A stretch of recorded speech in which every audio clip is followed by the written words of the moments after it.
हरियाणा में अब सरकारी कार्यों के लिए भूमि अधिग्रहण प्रक्रिया से अब जमीन का अधिग्रहण नहीं हो रहा, बल्कि अब सरकार ने किसानों से जमीन की खरीद का तरीका बदल दिया है।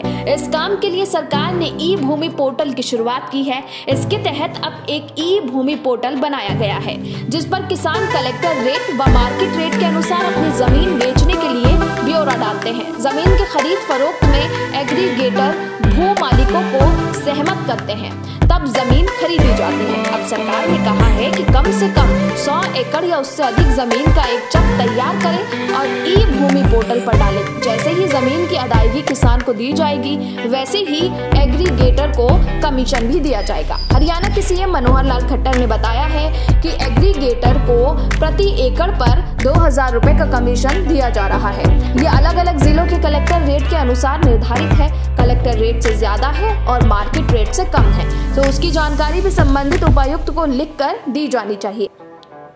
हरियाणा निवास में ई भूमि पोर्टल पर जमीन की खरीद प्रक्रिया के लिए बुलाए गए 100 से अधिक रिटायर्ड एग्रीगेटर्स को संबोधित करते हुए सीएम ने कहा कि पद्मा योजना के तहत कम से कम 100 एकड़ जमीन की जरूरत होती है, जबकि स्कूल, कॉलेज इत्यादि के लिए 10 से 15 एकड़ जमीन की आवश्यकता होती है। एग्रीगेटर पहले दिन ही किसानों को रजामंद करते समय बहुआयामी विकल्प पेश करेगा और कई किसानों का समूह बनाकर परियोजनाओं की आवश्यकता अनुसार जमीन की जानकारी का ब्यौरा ई भूमि पोर्टल पर डालेगा। उन्होंने कहा कि कलेक्टर रेट पर और मार्केट रेट में 10 से 15% का अंतर नहीं होना चाहिए।